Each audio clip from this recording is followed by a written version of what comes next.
Plus two മെയിൻസുമായിട്ട് ബന്ധപ്പെടുത്തിയിട്ട് IT act 2000 കുറിച്ച് ഒരു detailed class ഇന്നലെ എടുത്തിട്ടുണ്ടായിരുന്നു.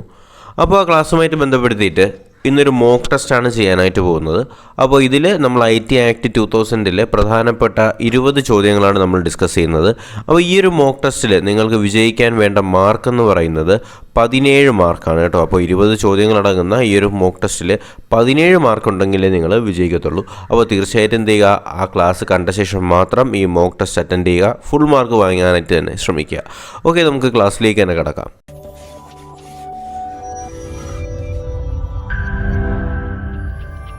ഒന്നാമത്തെ ചോദ്യം എന്ന് പറയുന്നത് IT ആക്ട് 2000 നിലവിൽ വന്നത് എന്നാണ്. IT ആക്ട് 2000 നിലവിൽ വന്നത് എന്നാണ്.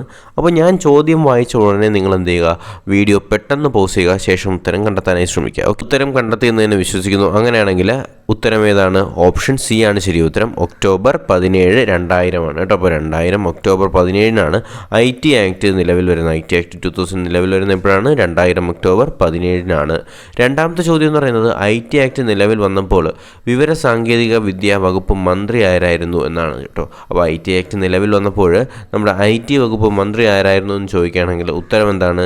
നിങ്ങൾ ശരി ഉത്തരം കണ്ടെത്തി എന്നതിനെ വിശ്വസിക്കുന്നു. ഞാൻ ഉത്തരത്തിലേക്ക് കിടക്കുകയാണ്. പ്രമോദ് മഹാജനാണ് കേട്ടോ.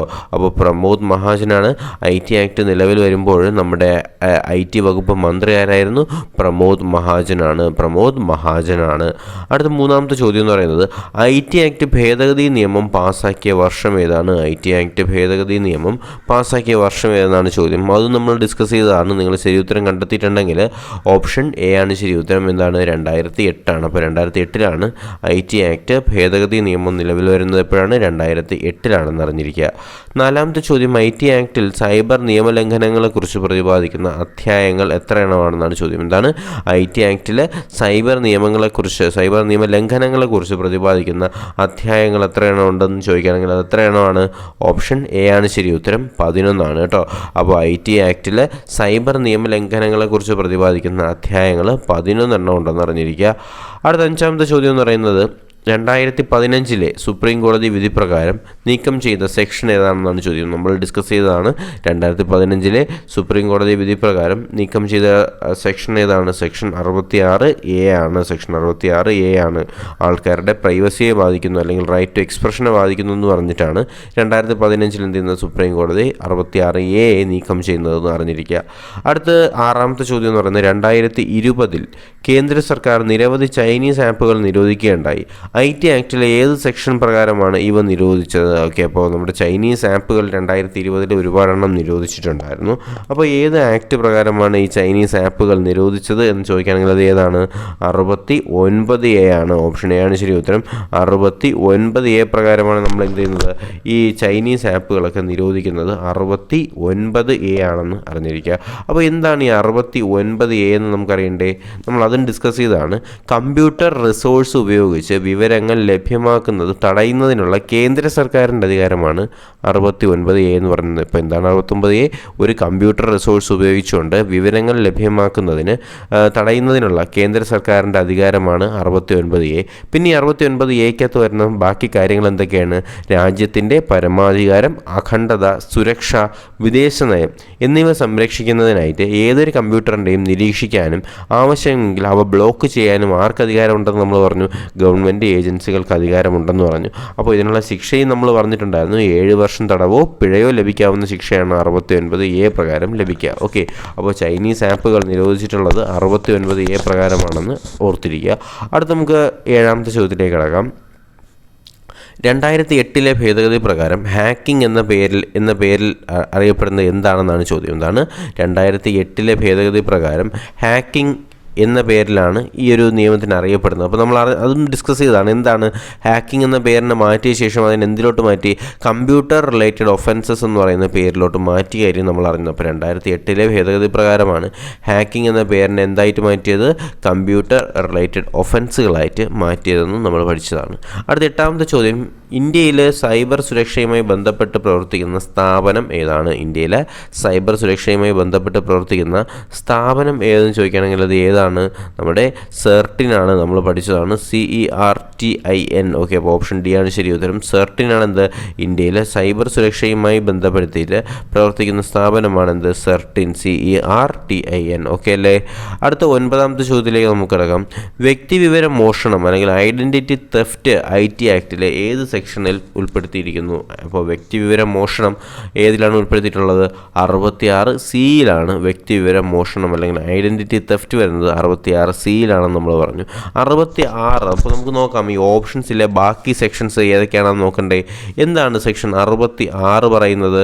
സെക്ഷൻ 66 പ്രധാനമായിട്ട് പറയുന്ന കാര്യങ്ങൾ എന്തെന്ന് വെച്ചാൽ കമ്പ്യൂട്ടർ റിലേറ്റഡ് ഒഫൻസുകൾ അല്ലെങ്കിൽ ഹാക്കിങ്ങിനെ കുറിച്ച് പറയുന്ന കാര്യങ്ങളാണ് എന്ത്? സെക്ഷൻ 66 പറയുന്നത് എന്താണ്? ഹാക്കിംഗ് അല്ലെങ്കിൽ കമ്പ്യൂട്ടർ റിലേറ്റഡ് ഒഫൻസുകളെ കുറിച്ചാണ് 66 പറയുന്നത്. 66A എന്താണ്? നമ്മൾ പറഞ്ഞായിരുന്നു 66A എന്ത് ചെയ്തു? സുപ്രീം കോടതി മാറ്റിയെന്ന് പറഞ്ഞായിരുന്നു. 66Aക്കകത്ത് പറഞ്ഞിട്ടുണ്ടായിരുന്നത് punishment four sending offensive messages through communication, ആശയവിനിമയ സേവനങ്ങളിലൂടെ അപമാനകരമായ സന്ദേശങ്ങൾ അയക്കുന്നത് കുറ്റമാണെന്ന് പറയുന്നതാണ് 66A എന്ന് പറയുന്നത്. എന്നാൽ 66B എന്നാൽ എന്താണ് 66B?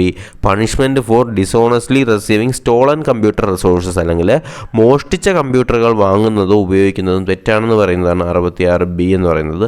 66C എന്താണ്? Punishment four identity theft. നമ്മളിപ്പോൾ പറഞ്ഞതേ ഉള്ളൂ. എന്താണ്? വ്യക്തിവിവര മോഷണത്തെക്കുറിച്ച് പറയുന്ന 66C ആണ്. എന്നാൽ 66D എന്ന് പറഞ്ഞാൽ എന്താണ്? Punishment for cheating by person using computer resources. വ്യാജ അക്കൗണ്ടുകൾ ഉപയോഗിച്ചുകൊണ്ട് ഒരു വ്യക്തി എന്ത് ചെയ്യുകയാണ്? പറ്റിക്കുകയാണെങ്കിൽ അതെല്ലാം വരുന്നത് എന്താണ്? 66D ആണ്. 66E ഉള്ള കാര്യം നമ്മൾ അറിഞ്ഞതാണല്ലേ. 66E പറയുന്നത് എന്താണ്? Punishment four violation of privacy അല്ലെങ്കിൽ ഒരു വ്യക്തിയുടെ അനുവാദമില്ലാതെ അയാളുടെ ചിത്രങ്ങളൊക്കെ എടുത്ത് നമ്മൾ കമ്പ്യൂട്ടറിലൊക്കെ അപ്ലോഡ് ചെയ്യുകയാണെങ്കിൽ അതൊക്കെ 66Eക്കകത്ത് വരും. അതാണ് privacy, punishment four violation of privacy വരുന്നുണ്ട്. 66Fഉം വളരെ പ്രധാനപ്പെട്ടതാണ്. എന്താണ്? സൈബർ ടെററിസവുമായിട്ട് ബന്ധപ്പെടുത്തിയിട്ടുള്ളതാണ് 66F എന്ന് നമ്മൾ പഠിച്ചതാണ്. ഓക്കെ, അടുത്ത നമുക്ക് 10ാമത്തെ ചോദ്യത്തിലേക്ക് കടക്കാം.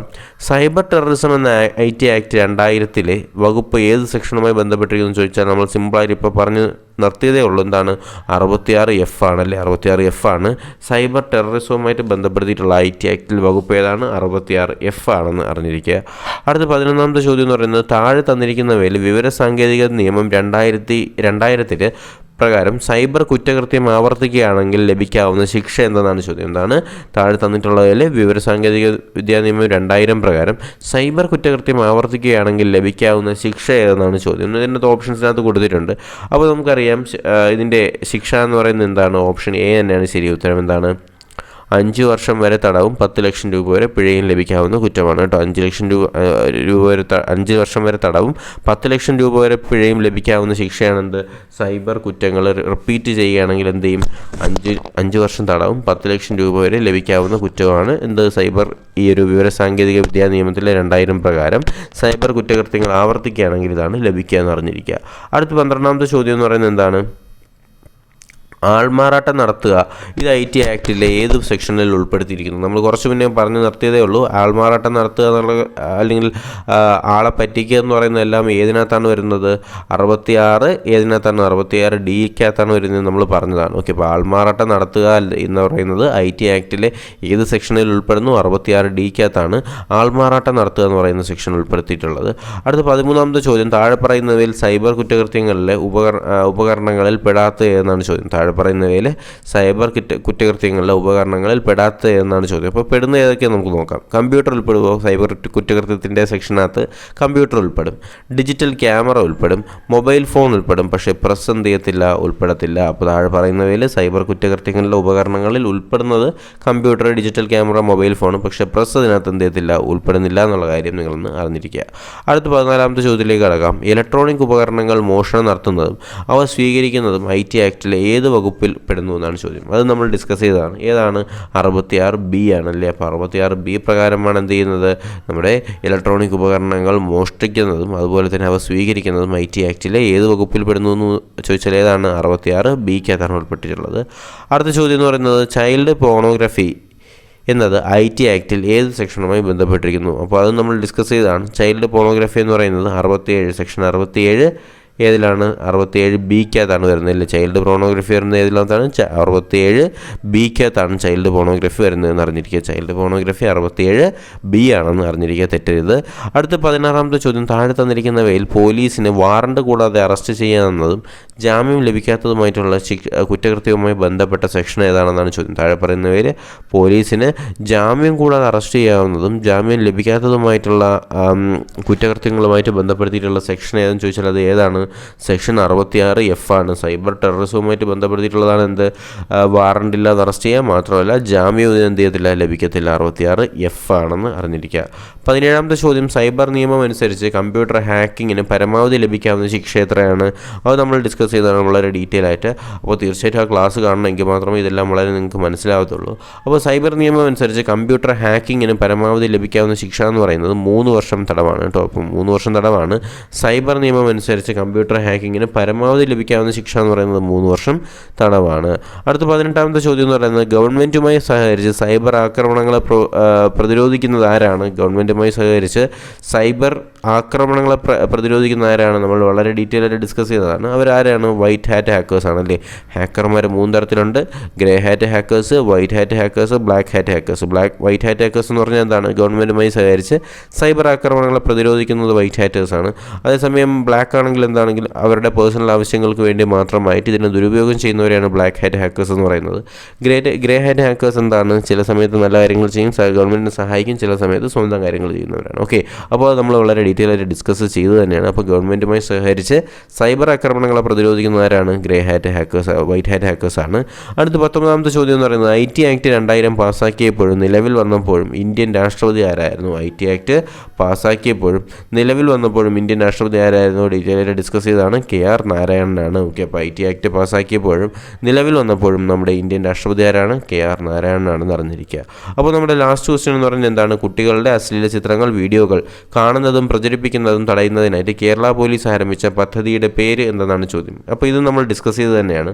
അപ്പോൾ കുട്ടികളുടെ അശ്ലീല ചിത്രങ്ങൾ, വീഡിയോകൾ കാണുന്നതും പ്രചരിപ്പിക്കുന്നതും തടയാനായിട്ട് കേരള പോലീസ് ആരംഭിച്ച പ്രോഗ്രാമിൻ്റെ പേരെന്താണ്? ഓപ്പറേഷൻ P-HUNT എന്നാണ്. ഓപ്പറേഷൻ P-HUNT എന്നാണ്. ഓക്കെ അല്ലേ. അപ്പോൾ നമ്മൾ ഡിസ്കസ് ചെയ്തത് 20 ചോദ്യങ്ങളാണ്. വളരെ പ്രധാനപ്പെട്ട IT ആക്ടിൽ നിന്ന് ചോദിക്കാൻ സാധ്യതയുള്ള 20 ചോദ്യങ്ങൾ തന്നെയാണ്. അപ്പോൾ ഞാൻ പറഞ്ഞ പോലെ തന്നെ ഇതിൻ്റെ കട്ട് ഓഫിൻ്റെ കാര്യം ഓർമ്മയുണ്ടല്ലോ. തീർച്ചയായിട്ടും നിങ്ങളുടെ മാർക്ക് രേഖപ്പെടുത്തുക. അപ്പോൾ ക്ലാസ്സിനെ കുറിച്ചുള്ള അഭിപ്രായങ്ങളും നിർദ്ദേശങ്ങളും രേഖപ്പെടുത്തിയാൽ മാത്രമേ നമുക്ക് ഇനി മുന്നോട്ട് പോകാനായിട്ട് കഴിയത്തുള്ളൂ. നിങ്ങൾക്ക് വേണ്ട ക്ലാസ് ഏതെന്ന് വെച്ചാൽ അതും തീർച്ചയായിട്ടും കമൻറ്റ് ചെയ്യാനായിട്ട് മറക്കരുത്. അപ്പോൾ ഇതുവരെ നിങ്ങൾ ചാനൽ സബ്സ്ക്രൈബ് ചെയ്യാതെയാണ് കണ്ടിട്ടുള്ളതെങ്കിൽ ചാനൽ സബ്സ്ക്രൈബ് ചെയ്യുക. തീർച്ചയായിട്ടും നിങ്ങളുടെ സുഹൃത്തുക്കളിലേക്ക് എത്തിച്ചു കൊടുത്ത് സപ്പോർട്ട് ചെയ്യുക. അപ്പോൾ നമുക്ക് അടുത്തൊരു ക്ലാസ് നോട്ടിഫിക്കേഷൻ വീഡിയോ ആയിട്ട് ഉടനെ തന്നെ കാണാം. അതുവരേക്കും എല്ലാവർക്കും ഗുഡ് ബൈ.